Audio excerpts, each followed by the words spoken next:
यही इसी कुर्सी पे शहबाज शरीफ भीख नहीं मांगते। अगर तुम समझते हो कि उसका अंदर रख के मुल्क चला सकते हो, चला के देख लो। यहां कौन आया था पार्लियामेंट के सामने, ला इलाहा इल्लल्लाह मुहम्मदुर रसूलुल्लाह के सामने, यहां गोलियां चल रही थी। यहां में कहा जाता नहीं मारा तो किसने मारा, लेकिन जो गोली हमने इनको हिंदुस्तान पे चलाने के लिए दी है वो मेरे सीने से आर पार कभी नहीं होगी, कभी नहीं होगी, कभी नहीं होगी। ये गोली तो उन लोगों के लिए हमने तुम्हें दी है। हम घरों से यहां लड़ने के लिए आते हैं, जैसे ये कैमरास बंद होते हैं, फिर कातिल तो नहीं कहा गया, कातिल तो नहीं है, अपने हमारे हाथों में किसी का खून नहीं है, शुक्र अल्हम्दुलिल्लाह। वो पीछे तस्वीर लगी है, घोड़े पे बैठ के हाथ में बंदूक था, में पाकिस्तान आजाद नहीं हुआ था। बिस्मिल्लाहिर्रहमानिर्रहीम, अस्सलाम वालेकुम नाज़रीन, पहले आप ये वीडियो मुलाहिज़ा करें, फिर इस पर तफसीलन बात करते हैं। क्या और एक गोलियां खा के 500 दिनों से जेल में पड़ा हुआ है, खड़ा है, मजबूत खड़ा है, लेकिन हमने होश के नाखून ना लिए। जनाबे चेयरमैन साहब के कोई भी सियासतदान हो, सियासतदान गोली नहीं मारता, सियासतदान बात करता है। सियासतदान की खूबी यह है कि वो बगैर लड़े आपको मुल्क दे देता है। वो पीछे तस्वीर लगी है, घोड़े पे बैठ के हाथ में बंदूक था, में पाकिस्तान आजाद नहीं हुआ था। अफसोस उसकी सिर्फ तस्वीर पीछे लगाने के लिए हमने रख छोड़ी है और माल पानी बनाने के लिए रख छोड़ी है। कहते हैं कायदे आजम दो तो काम होगा, शर्म नहीं आते हमें। यहां बड़ी बड़ी पॉलिटिकल लेगेसीज हैं और सबका मुझे एहतराम है, क्योंकि ऐसे नहीं बनती, कुर्बानियों से बनती है। ये जो इस वक्त डी चौक में शहीद हुए पड़े थे, इनको क्या हिंदुस्तान ने आके मारा है? आर्मी पब्लिक स्कूल का सानिहा कल की तारीख में हुआ था। 16 दिसंबर पाकिस्तान की तारीख का स्याह तरीन दिन है। 1971 में एस्टैब्लिशमेंट सियासतदानों को दोष देती है, सियासतदान एस्टैब्लिशमेंट को दोष देते हैं। कोई कहता है जनरल यहिया ने फौज कुशी की, कोई कहता है तुमने इधर हम उधर तुम का नारा लगाया, कोई कहता है हाइब्रिड रजीम है। यह हाइब्रिड रजीम क्या 2017 से आई? 1986 में जब मोहतरमा बेनजीर भुट्टो शहीद पाकिस्तान उतरी एग्जाइल के बाद, पाकिस्तान की तारीख शायद है कि या वो दिन था या 30 अक्टूबर 2011 जब पूरा लाहौर निकल आया था। या पूरा लाहौर बेनजीर के लिए निकला है या इमरान खान के लिए निकला है। लेकिन जब सन 86 में, मेरा सवाल आज इस पार्लियामेंट से ये मुकदमा जमहूरियत है, मैं किसी नवाज शरीफ, जरदारी या इमरान खान की बात नहीं कर रहा, मैं इस पार्लियामेंट का, इस जमहूरियत का रोना रो रहा हूं कि आज हमें हाइब्रिड रजीम की बात की जाती है। यहां सिलेक्टेड की बात हुई, हमें सिलेक्टेड भी कहा गया, पता नहीं क्या क्या कहा गया। शुक्र है कातिल तो नहीं कहा गया, कातिल तो नहीं है, अपने हमारे हाथों में किसी का खून नहीं है, शुक्र अल्हम्दुलिल्लाह। यहां बेशुमार लोग आया करते थे। इसी डी चौक में मैं, परवेज खटक और शेख रशीद इमरान खान के हुक्म पे जाके एंगेज करते थे।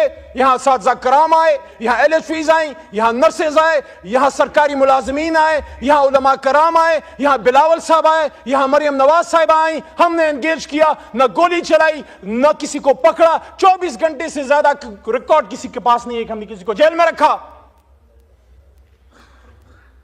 जनाब चेयरमैन साहब, यही इसी कुर्सी पे कायदे अवान तशरीफ फरमा थे शहबाज शरीफ साहब। 10 साल मेरे इस पार्लियामेंट में गुजर गए हैं, वल्लाह मैंने यहां लड़ाई देखी है। ऐसे लगता है जैसे हम घरों से यहां लड़ने के लिए आते हैं, जैसे ये कैमरास बंद होते हैं फिर आपस में चाय पीते हैं। ये मुनाफिकत नहीं है। एक दूसरे की शादियों में जाते हो, एक दूसरे से मिलते मिलाते हो, इकट्ठे जाके उम्रे करते हो, लेकिन जब कौम की बात आती है फिर आपस में लड़ते हो। किसको दिखाने के लिए? अल्लाह को राजी करो यार। इज्जत जिल्लत इमरान खान, नवाज शरीफ या जरदारी के हाथ में नहीं है। इज्जत और जिल्लतों का मालिक वो है जिसके 100 नाम ऊपर लिखे हुए। आज वो बात करो जो खुदा लगती बात हो, जो हक लगती बात हो। एबटाबाद डिवीजन में जनाब चेयरमैन साहब, मैं एक एक शहीद के घर गया हूं। यहां छोटा भाई इधर बैठा हुआ था, अता तारड़ साहब इस वक्त नहीं है। मैं उनको कहता हूं, अता भाई मैं आपको हाथ से पकड़ के, मेरी गाड़ी में, उसमें मेरा अपना जाती पेट्रोल है, मेरे साथ चलें। कम से कम जिन शहीदों को मैं जानता हूं उनके कब्रों पे मेरे साथ जाएं। और मेरा आपसे वादा है, रेंजर का शहीद आपका नहीं, मेरा भी शहीद है, इकट्ठे रेंजर्स की शहादतों और दुआओं पे भी जाएंगे। लेकिन एबटाबाद डिवीजन नथिया गली के टॉप में एक पहाड़ी के सिरे पे एक नौजवान मुबीन मलिक की जो शहीद हुआ है यहां, और उसकी जो गोली बॉडी पे लगी है वो आर पार नहीं गई, उसमें एक बुलेट वुंड है। اور یہاں لائرز بیٹھے ہیں, مروت بیٹھا ہے پیچھے, مروت صاحب بیٹھے ہیں, آپ بھی لا کے اسٹوڈنٹ ہیں. جب باڈی سے گولی آر پار نہیں جاتی اس کا کیا مطلب ہے؟ اس کا مطلب ہے کہ اٹس اے سنائپر شاٹ. اس کی چھوٹی بچی آیت نور, یقین کریں بہت خوبصورت فرشتے جیسی چھوٹی سی بچی اس کے باپ کے ہاتھ میں تھی, اور اس کی قبر پہ میں بیٹھا اور اس کے باپ کی خالی آنکھیں, کیونکہ اس کا بیٹا یہاں شل پمپ پہ مزدور تھا.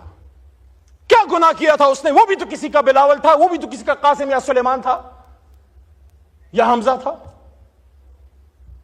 ایبٹ آباد کا عبد القادر, اس کا چھوٹا بیٹا حزب اللہ, رات کے اندھیرے میں جب آگ ہم نے جلائی ان کے گھر میں بیٹھنے کی جگہ نہیں ہے. ایبٹ آباد کی سردی کا آپ کو پتا ہے, کھلے آسمان تلے آگ جلا کے ہمارے ساتھ وہ بیٹھے ہوئے تھے. اس کا چھوٹا بچہ حزب اللہ جو مدرسے اور اسکول میں پڑھتا ہے سوال کرتا ہے کہ میرا باپ کیوں مرا؟ آرمی پبلک اسکول میں تو دہشت گرد آئے تھے, یہاں کون آیا تھا میرے بھائی؟ یہاں کون آیا تھا؟ پارلیمنٹ کے سامنے لا الہ الا اللہ محمد الرسول اللہ کے سامنے یہاں گولیاں چل رہی تھی, یہاں ہمیں کہا جاتا ہے نہیں مارا تو کس نے مارا؟ جو یہاں ڈی چوک پہ شہید ہوئے ہیں آغا صاحب, ان کی نہ صرف جان گئی ہے بلکہ ان کا مان بھی ٹوٹا ہے. میں دل کے درد سے یہ کہہ رہا ہوں, ان کو یہ پتا تھا کہ گرفتار ہو جائیں گے, آنسو گیس چل سکتی ہے, لاٹھی چل سکتی ہے, ہاتھ پیر ٹوٹ سکتے ہیں, لیکن جو گولی ہم نے ان کو ہندوستان پہ چلانے کے لیے دی ہے وہ میرے سینے سے آر پار کبھی نہیں ہوگی, کبھی نہیں ہوگی, کبھی نہیں ہوگی. یہ گولی تو ان لوگوں کے لیے ہم نے تمہیں دی ہے کہ جو لوگ سری نگر میں مسلمانوں کا خون بہاتے ہیں, یہ گولی پاکستانیوں پہ چلانے کے لیے نہیں, یہ گولی پاکستان, اور مار بھی دیا اور میں ہی گناہگار. مذاکرات نکل آئے گا, عمران خان بھی انشاءاللہ 500 دنوں سے کھڑا ہے. ہم مذاکرات کی, ہم ایک مطالبہ کرتے ہیں, ڈی چوک کے خون کا انصاف چاہیے, ہمیں اور کچھ نہیں چاہیے. مجھے بھی ساتھ عمران خان کے اندر ڈال دو, 78 دنوں تک رہا ہوں میں.